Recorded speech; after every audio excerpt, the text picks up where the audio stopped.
하나님의 말씀 열왕기상 11장입니다. 열왕기상 11장 26절에서 40절까지 한 절씩 교독하겠습니다.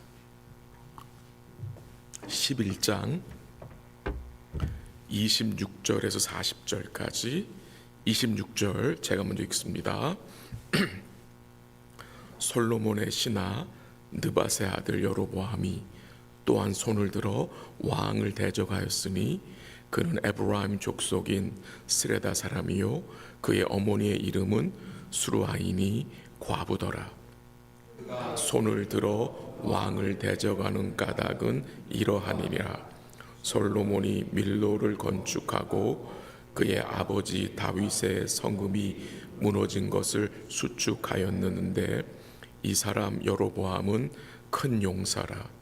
솔로몬이 이 청년의 부지런함을 보고 세워 요셉 족속의 일을 감독하게 하였더니 그 즈음에 여로보암이 예루살렘에서 나갈 때에 실로 사람 선지자 아이야가 길에서 그를 만나니 아이야가 새 의복을 입었고 그 두 사람만 들에 있었더라. 아이야가 자기가 입은 새 옷을 잡아 12조각으로 찢고 여로보암에게 이르되 너는 10조각을 가지라.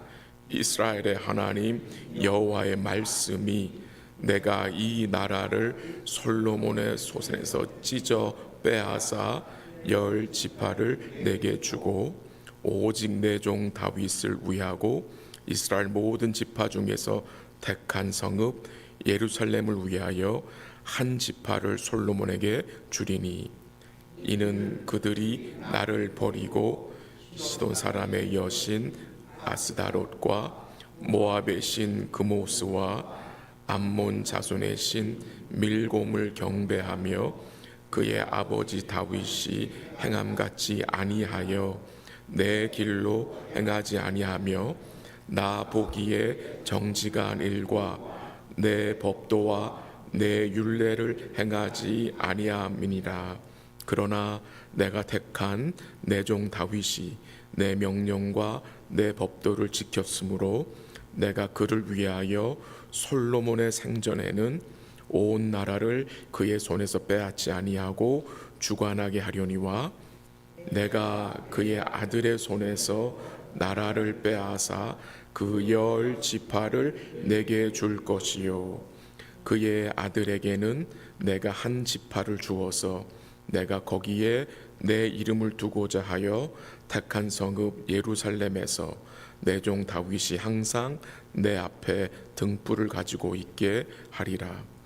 내가 너를 취하리니 너는 내 마음에 원하는 대로 다스려 이스라엘 위에 왕이 되되 내가 만일 내가 명령한 모든 일에 순종하고 내 길로 행하며 내 눈에 합당한 일을 하며 내 종 다윗이 행함같이 내 율례와 명령을 진 내가 너와 함께 있어 내가 다윗을 위하여 세운 것 같이 너를 위하여 견고한 집을 세우고 이스라엘을 내게 주리라. 내가 이로 말미암아 다윗의 자손을 괴롭게 할 것이나 영원히 하지는 아니하리라 한지. 같이 읽습니다. 이러므로 솔로몬이 여로보암을 죽이려 하매 여로보암이 일어나 애굽으로 도망하여 애굽 왕 시삭에게 이르러 솔로몬이 죽기까지 애굽에 있느니라. 아멘. 어제 본문에서는 하나님께서 에돔 왕 하닷과 수리아 왕 르손을 일으켜서 솔로몬을 대적하겠다는 말씀이었습니다. 솔로몬이 사랑하지 말아야 할 것을 사랑하고 세상의 우상을 의지할 때에 하나님께서 이 솔로몬을 돌이키게 하시려고 그를 대적하는 자들을 준비시켰다가 일으키셨습니다. 이렇게 하신 것은 예전에 하나님이 다윗과 언약을 맺을 때에 하신 말씀, 그 말씀을 이루시는 것인데, 그 말씀은 사무엘하 7장 14절 15절에 나오는 내용인데요. 요약을 하면 이렇습니다. 솔로몬이 여호와 하나님을 의지하지 않고 범죄할 때에 하나님 아버지께서 그의 아들 솔로몬에게 매와 인생의 채찍으로 징계하신다고 말씀하셨는데, 그 말씀을 그대로 성취함이 이제 열왕기상 11장에서 증거되는 것입니다. 오늘 본문에서는 솔로몬의 신하, 그러니까 그 솔로몬 내부에서 일어난 대적자 여로보암에 대한 내용입니다. 이 여로보암이라는 사람은 솔로몬의 신하 느밧의 아들이었는데요. 하나님께서 이 여로보암에게 누구를 보내셨어요? 선지자 아이하를 보내셨습니다. 그래서 선지자 아이하가 이 여로보암을 만나서 이제 대화를 하는데 아주 특이한 일이 생기죠. 이 선지자 아이하가 새 의복을 입고 길에서 여로보암을 만나서 무엇을 증거했습니까? 하나님께서 이스라엘의 열 지파를 너에게 줄 것이다. 그리고 솔로몬에게는 한 지파만 줄 것을 말씀하시면서 그 말씀을 눈에 보이게 어떻게 했어요? 선지자 아이야가 그 새 옷을 어떻게 해요? 찢어서 10조각을 여로보암에게 주었습니다. 이런 내용들이 우리에게 뭘 가르쳐 줍니까?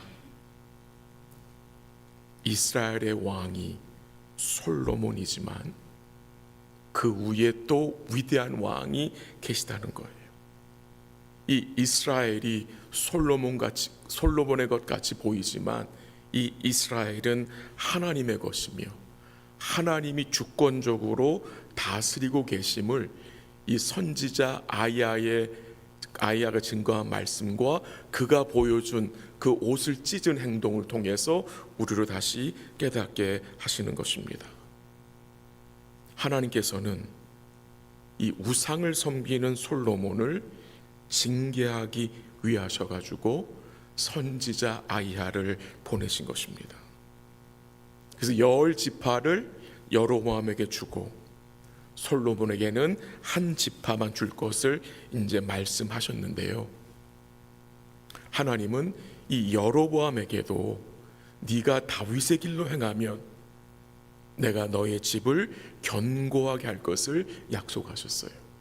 그 내용이 38절에 나오는데요. 근데 여로보암과 그 후에 왕들이 어떻게 합니까? 다윗의 길로 행하지 않습니다. 그래서 북이스라엘이 어떻게 됩니까? 결국 어떻게 해요? 망하게 되잖아요. 이 선지자 아이야의 예언을 솔로몬이 듣게 된 것 같습니다. 거기에 대해 솔로몬이 어떻게 반응을 했습니까? 40절 한번 가볼까요? 40절 다 같이 시작.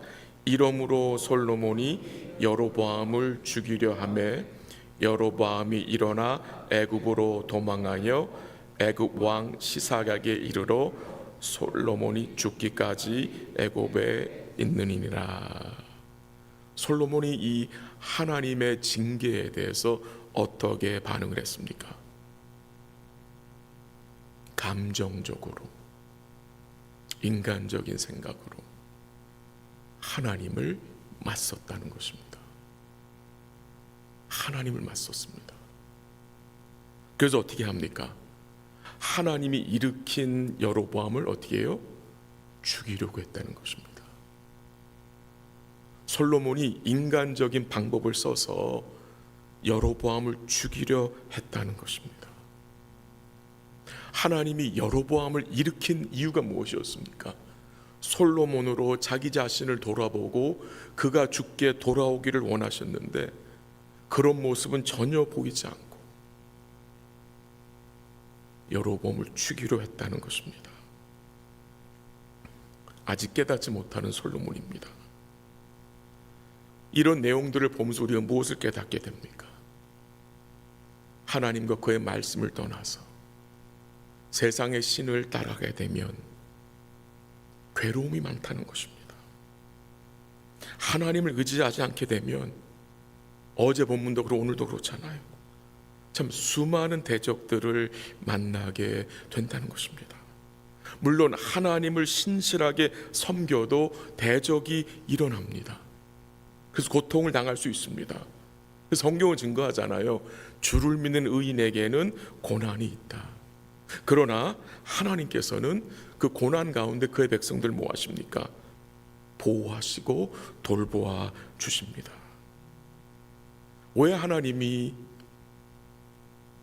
여로보암을 일으켜서 솔로몬을 대적하게 한 것입니까? 그로 돌아오게 하시려고. 그러니까 징계의 사랑을 베푸신 것입니다. 이 징계의 사랑이 있기 때문에 여전히 솔로몬에게는 뭐가 있는 것입니까? 소망이 있는 것입니다. 하나님은 그의 언약의 백성들에게 무엇을 허락하십니까? 징계하는 사랑, 징계를 허락하신다는 것입니다. 징계가 없으면 그 사람은 사생자입니다. 하나님의 아들이 아니라는 것입니다. 오늘 함께 하신 성도님들, 징계의 사랑을 다 받고 있잖아요. 징계 없는 주의 백성은 단 한 사람도 없습니다. 장구절 좀 읽어드리게 들어보세요. 히브리서 12장 5절부터 11절 내용인데요, 좀 내용이 긴데 들어보시길 바랍니다. 내 아들아, 주의 징계하심을 경히 여기지 말며 그에게 꾸지람을 받을 때에 낙심하지 말라. 주께서 그 사랑하시는 자를 징계하시고 그가 받아들이시는 아들마다 채찍질하심이라 하였으니 너희가 참음은 징계를 받기 위함이라. 하나님이 아들과 같이 너희를 대우하시나니 어찌 아버지가 징계하지 않는 아들이 있으리요. 징계는 다 받는 것이거늘 너희에게 없으면 사생자요 친아들이 아니니라. 오직 하나님은 우리의 유익을 위하여 그의 거룩하심에 참여하게 하시느니라. 무릇 징계가 당시에는 즐거워 보이지 않고 슬퍼 보이나 후에 그로 말미암아 연단받은 자들은 의와 평강의 열매를 맺느니라 라고 말씀하셨습니다. 하나님이 솔로몬에게 대적을 일으키시는 것은 뭐 하시는 것입니까? 여전히 솔로몬을 무슨 대우하는 것입니까? 아들 대우하시는 것입니다. 하나님은 다윗도 징계했습니다. 다윗.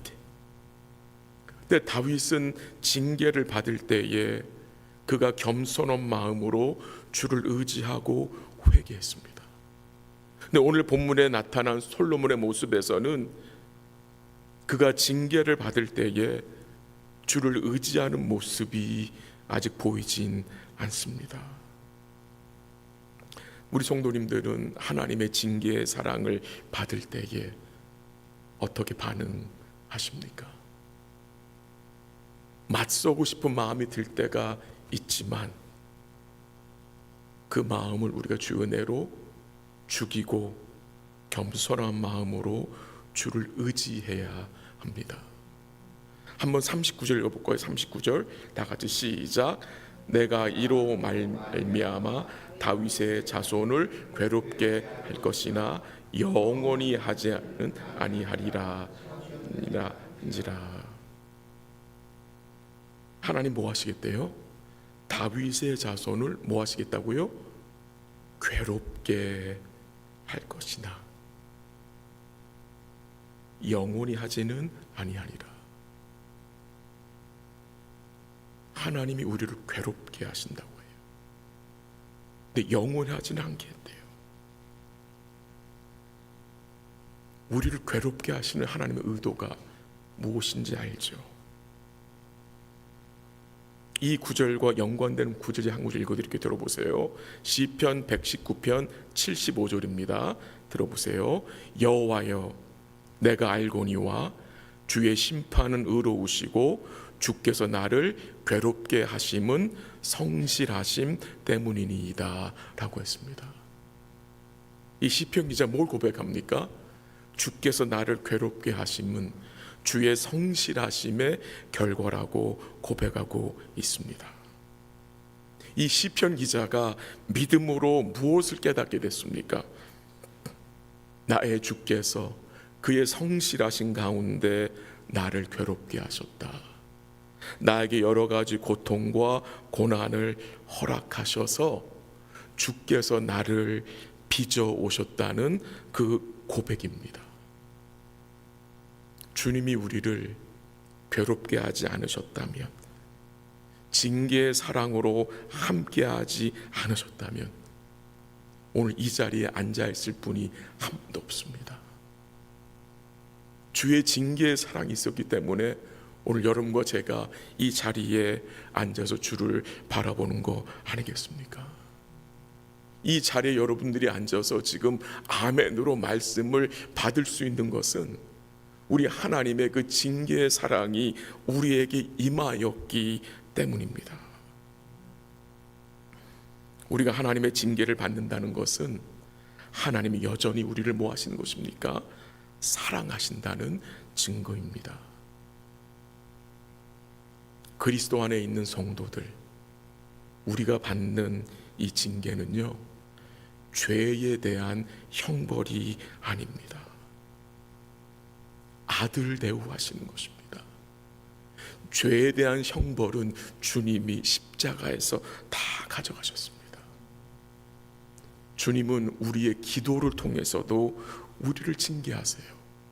오늘 성도님들 기도로 나오셨는데 우리가 드리는 기도를 통해서도 우리를 징계하세요. 어떻게 기도를 통해 징계하십니까? 기도의 응답이 더디 임할 때에, 때로는 기도의 응답이 안 될 때에, 때로는 우리가 원하는 그 기도의 응답이 다른 것으로, 내가 원하지 않은 것으로 임할 때에 우리 마음이 어떻습니까? 힘이 듭니다. 무겁습니다. 근데 그 과정을 통해서 하나님 무슨 일을 이루어내십니까? 더 주님만을 의지하게 하시고 주를 기다리게 하시고요, 우리의 기도가 어떻게 됩니까? 변합니다. 기도가 깊어지게 되고요, 또한 동시에 우리가 구하는 것이 바뀌게 됩니다. 이게 하나님의 징계의 사랑의 결과인 것입니다.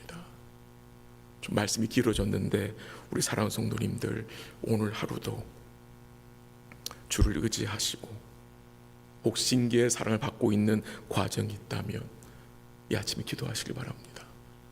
나로 버릴 것을 버리게 하시고 붙잡아야 할 것을 더욱 붙잡게 해달라고 이 아침에 우리 함께 주의 은혜를 간구하기 원합니다. 같이 기도하겠습니다. 하나님 아버지, 감사합니다. 또 이 아침에 하나님이 솔로몬을 세우시기 위하여서 여로보암을 일으키셨다는 내용을 살펴보았습니다. 하나님께서는 그의 언약의 백성들에게 성실하게 징계의 사랑으로 함께 하시는 주님이심을 우리가 잊지 않도록 우리의 마음을 붙들어 주시옵소서. 하나님의 신실한 징계의 사랑이 있었기에 오늘 우리가 여기에 있을 수 있다는 것입니다.